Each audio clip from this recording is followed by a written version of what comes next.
Sooner or later, every man meets his Waterloo, even in Montana Territory. At the time Colonel Custer was meeting his, I very nearly met mine.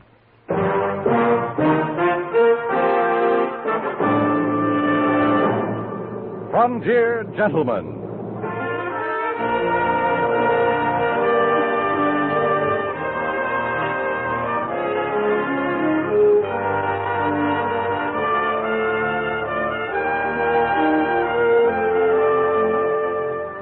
Herewith, an Englishman's account of life and death in the West. As a reporter for the London Times, he writes his colorful and unusual stories. But as a man with a gun, he lives and becomes a part of the violent years in the new territories. Now, starring John Dehner, this is the story of J.B. Kendall, Frontier Gentleman.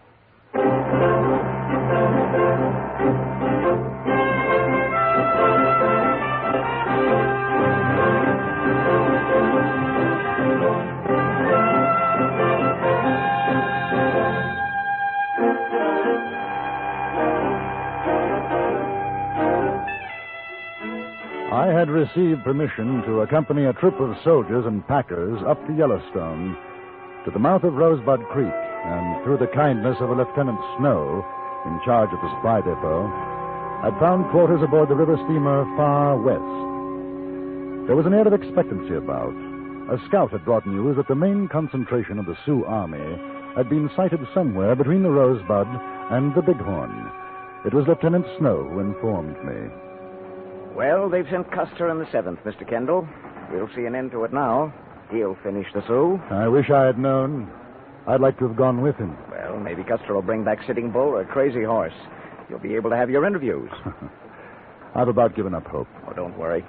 If they're still alive when the colonel's through with them, you'll get your chance. Glad to hear it. Oh, they should have let Custer attack the Sioux a long time ago. Well, now you'll see. He'll massacre them. Lieutenant. Oh, how are you, Mr. Kendall? Well, thank you, Captain. Lieutenant, just got word there are civilians up at Castle Butte. I haven't got anybody else for the job, so you'll have to do it. Bring them in, Captain? Yes. We haven't had any reports of enemy movement in that area, but watch yourself. I can't spare you more than 4 men and a Crow scout. Now, if you do run into hostiles, turn back. Don't engage them. That's an order, Snow. Yes, sir. And the civilians? Well, that's their lookout. They were ordered in a month ago. If you can get them out safely, good. If not, don't risk the lives of your men. There's been enough heroics around here. I won't risk the lives of the men, sir. Very sensible. See that you don't. Now, you'll leave immediately, and the location is here. You better cross west of Porcupine Creek and then head north. Captain Thomas, I wonder. If Lieutenant Snow has no objection, may I go with him? Well, I don't suppose there's any reason why you shouldn't. No? Fine with me, sir. I thought you'd want to be here, Mr. Kendall, when the conquering hero returns.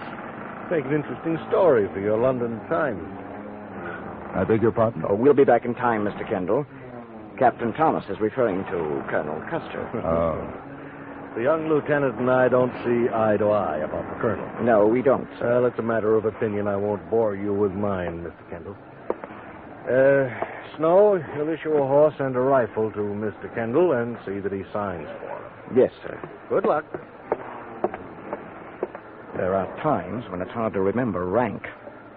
The trouble with him is he's not West Point. He resents anybody else who is. Well, you've just had a good look at professional jealousy, Kendall. Odd. I wouldn't have thought that of the captain. Oh, pretty obvious, isn't it? Come along, we'd better get going. You see, the captain thinks it was a mistake to send Custer after the Sioux. Oh, why? Well, our military genius is of the opinion that Custer's a bad soldier. Out for personal gain, that he's too impetuous, that it'll make a mess of things. Of course, there's also the incidental point that Thomas is a captain, 2 years older than Custer, who's a colonel. And that's where I say the trouble is. When I was in the Army in India, I had an officer who affected me that way. He was a colonel, too. Dreadful old blunderbuss. I was positive I knew more than he did. Well, did you? Well, as a matter of fact, I did. He ordered us to attack a Sikh stronghold. There must have been 2,000 tribesmen, and we had about 400 lancers. I suggested it might be a mistake, and he nearly died of apoplexy. I somehow wish he had. Only 30 of us got out of that mess alive.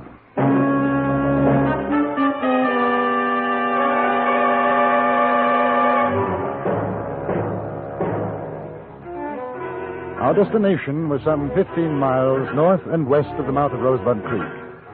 There were 7 of us. Lieutenant Snow, Sergeant Wilson, 3 troopers, and a Crow Indian scout with the intriguing name of Six Toes. Intriguing because, as far as I could determine, he had only 5 on each foot. He had traveled fast without incident when the scout brought us to a halt. Smoke over hill, near Castle Butte. Any sign of Sioux or Cheyenne? Have been passing this way. Maybe small party, 7, 8. Sergeant? How long ago, Six Toes? Walk a mile, maybe less. He means 20 minutes or less. Ah. Sir? Six Toes says there's a sign of the enemy, Wilson. Smoke just over the hill. Now, they may have attacked the party we're looking for. Stay here and keep your eyes open. I'm going to ride up the hill and take a look. Yes, sir. Now, I'd like to come along. All right, Kendall. Six Toes, you too. Here.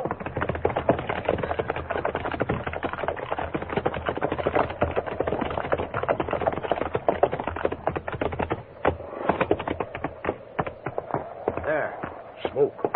Can't see what it's coming from. Trees are in the way. Well, if it's a raiding party, we might still get them. See that canyon to the left? We could ride through there. Well, nasty place for an ambush, though. Worth the chance. We'd come up under cover of the trees. Not good place if Sioux got big party waiting. No reason why they should. There haven't been any reports of any big war parties up here. Probably a few renegades. Sergeant Wilson? Look here, old boy. It's none of my business, but 4 men in those rocks could hold off a small army. Wouldn't it be safer to take the direct approach? Open country. You'd stand a better chance. Mr. Kendall, I don't know how you fought in India, but over here, surprise tactics are the only way. Beat the Indian at his own game. Outguess him. Yes, very sound. When you can do it. What is it, Lieutenant? You see that canyon, Sergeant? We're going through. If the Sioux are where the smoke is, we'll take them by surprise. Wipe them out. Oh, you hear that? Settlers are holding them off. Kendall, you want to stay here? We'll pick you up on our way back. I think I'd rather come along. Don't want to miss the fun.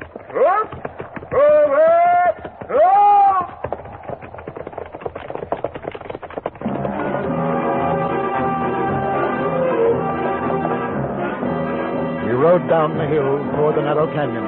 Lieutenant Snow sitting erect in his saddle, eyes sparkling with excitement, a smile on his lips. I had seen such a look before in young subalterns going into their first battle, unafraid, not knowing. Up together!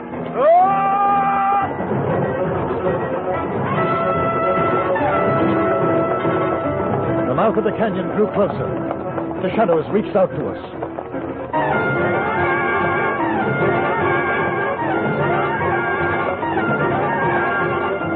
Then we were in it, the walls looming on either side.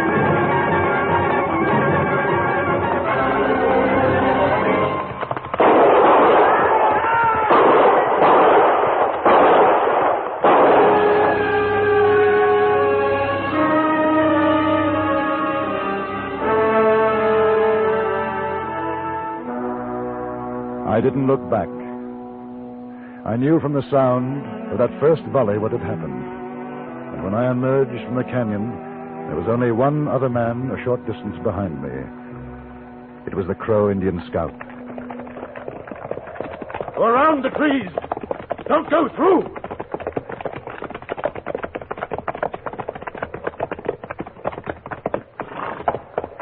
Yeah.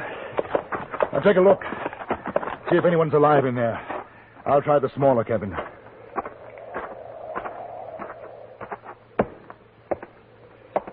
Where are the others? We didn't expect to find anyone alive. I saw you on the hill. Fired the shots. I was afraid you'd go away. We'd better go inside. All burned in other cabin. He's an Indian. He's not coming in. Six Toes is a Crow scout for the army. A friend. I heard shooting in the canyon. Did the soldiers kill them? I'm afraid not. We were the only ones to escape. They saw you. That's why they left. Now they'll come back. How many were there? 7 to begin with. We killed 2. Well, not so bad. You should be able to defend this quite nicely, I think.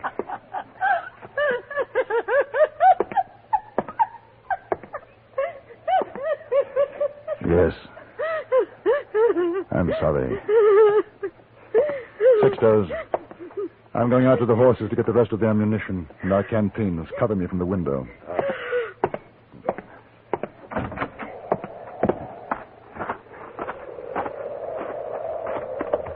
Oh, there, Ho. Oh, boy. Quiet. Quiet, boy.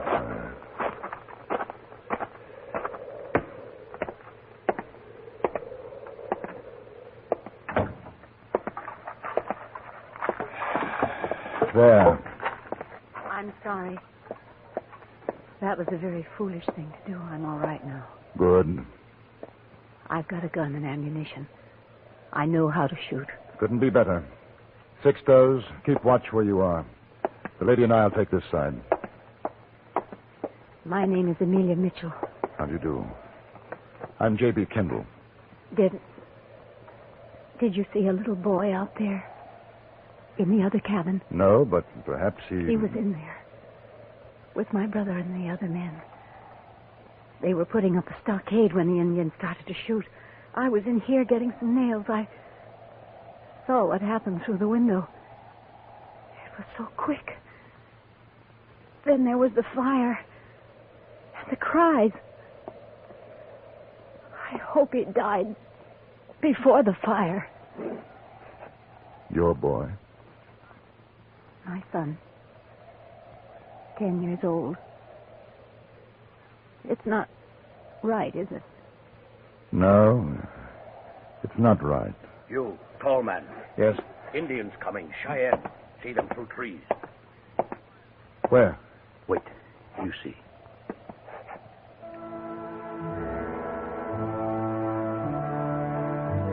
There. All right. Now, don't waste shots. We'll wait for them to come out into the open.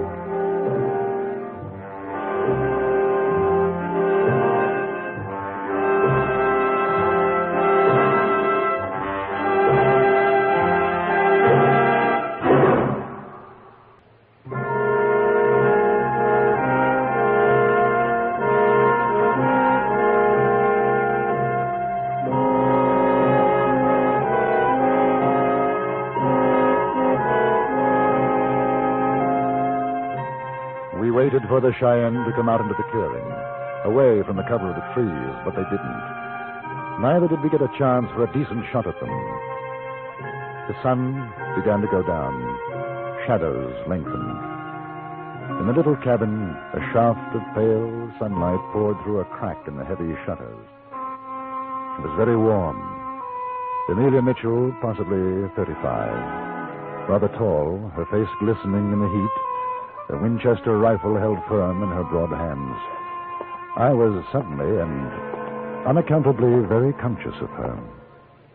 They must be waiting for nightfall. Possibly. Anything on your side, Sixtos? Nothing moves. You're English, aren't you? Yes. Where did you go to school, Oxford? As a matter of fact, it was Cambridge. Oh. Disappointed? No. I thought it would be Oxford. If my boy had lived, I would have liked him to go to Oxford or Harvard. One of those fine colleges. Strange talking about him now. As though he'd been gone a long time. I suppose I never did have him, really. Not really. Was your husband in the other cabin? No. I've never been married. I came out here with my brother. He thought it would be best for us, my boy and me. Best to make a new life. Oh, well, You don't have to be embarrassed now that the boy is gone. I'm glad to talk about it. I was a school teacher.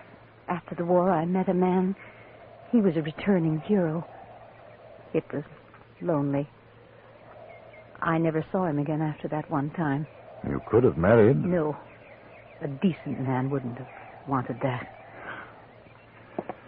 Well, for me, there was somebody in England. I suppose not quite the same thing, but she married somebody else. I think I felt very much the same way as you did.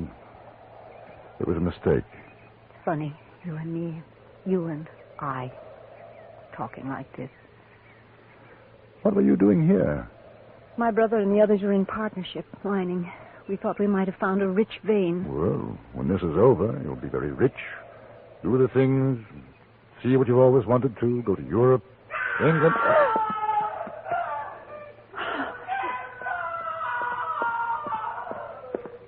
Is Lieutenant Snow. They are... I know. There's nothing we can do. Better go back to your post. Soon dark comes, tall man. Maybe then they attack. Is not good thing to hear. That's a pretty good reason why they're doing it. You afraid? I am a crow. I'm not afraid of noise. I know what Cheyennes do. Of this I am afraid. We'll try a diversion. Might bring them out. And no more than 3 rounds each. Fire between the trees. Perhaps one of us will be lucky enough to hit poor old Snow.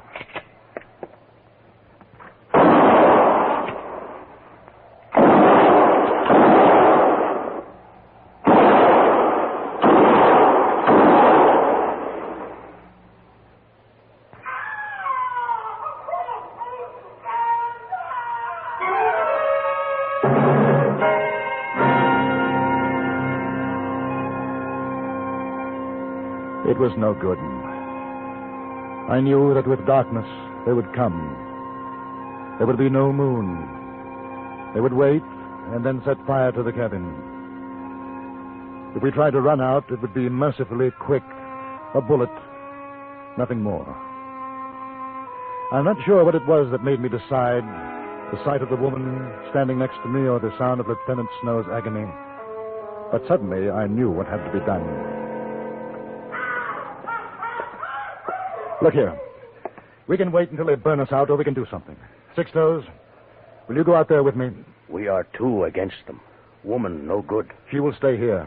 I'm not afraid to die, as my father has done fighting Cheyenne, but would like to take one scalp with me, tall man. In a few minutes, it should be dark enough. If we can get out of here without them seeing us. And no rifles. We'll take our pistols, but I don't want to use them unless we absolutely have to. Hatchet? And knife, quietly. Is good. Now, the back window. Then cut around behind them in the trees. They not think white man will do this. I hope not. Woman fires into trees many times while we go. Yes, and keep it up for a minute or two.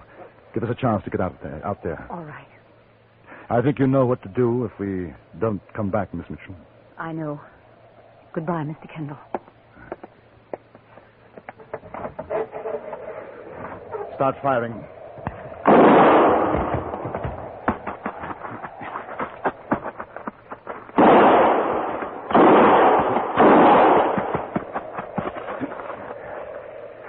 Wait. Oh, the poor wallah. Quietly now, Six-Toes. You make good Indian. Won't be long now, Snow. Won't be long. I can see 2 of them. Standing over the lieutenant. Another over there, behind high bush. Yes, that's 3. Where's the other 2? All right, stay here. I'll get the chappie at the bush. You bring back scalp. I'm a civilized devil, of course not.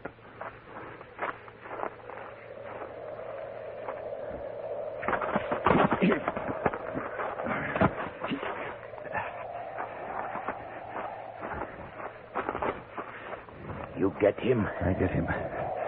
Your turn, dear fellow. 2 more and we can use our guns. There. Huh? Where? 2 near trees, looking out to cabin. Ah. Come on.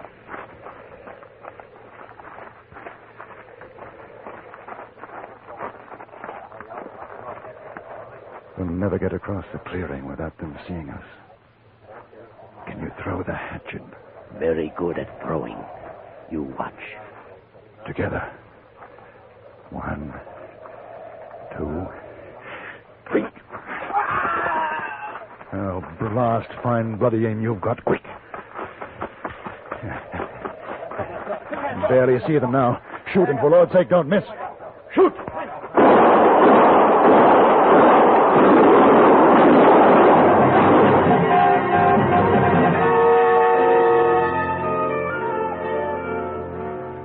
Six Toes got 3 scalps that night. We carried Lieutenant Snow back to the cabin. That he was still alive was a miracle. It would have perhaps been better had he been dead. Amelia Mitchell did what she could for him, but he died in the early morning.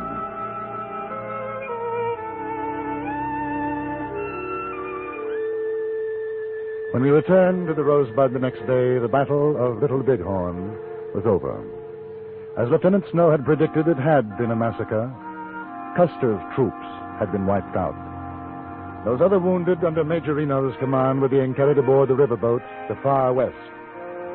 I stood with Miss Mitchell and Captain Thomas, watching the wounded being carried aboard.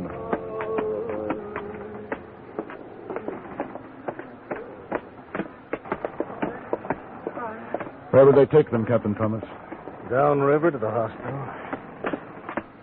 Doesn't seem possible. 2 of my best friends are with Custer. Porter, Sturgis, both gone. I'm sorry. It was a mistake. A terrible mistake. Yes. I imagine it was. You and Miss Mitchell will go with the wounded? Miss Mitchell will. I'll see you on board. You're not going. No, I don't think so. I see. And you?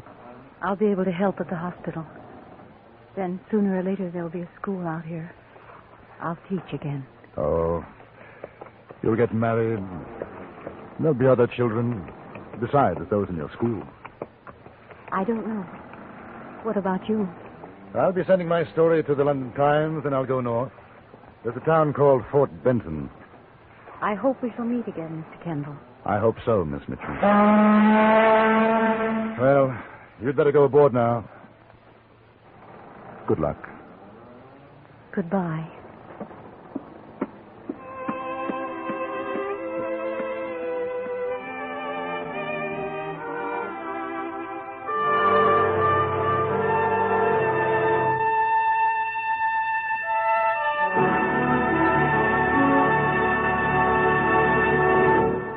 Frontier Gentleman was written, produced, and directed by Anthony Ellis and stars John Dehner as J.B. Kendall. Featured in the cast were Jeanette Nolan, Clark Gordon, Lawrence Dobkin, and Jack Moyles. Music was composed and conducted by Wilbur Hatch.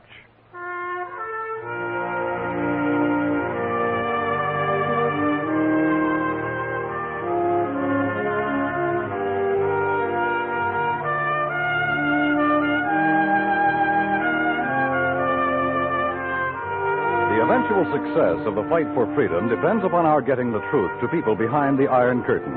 If the spark to freedom is to stay alive, Radio Free Europe must remain on the air. You can help keep it there by contributing your truth dollars now to Crusade for Freedom. Just send your contribution to Crusade for Freedom in care of your local postmaster.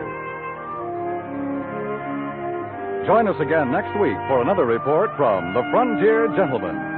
Dan Coverly speaking. This is the CBS Radio Network.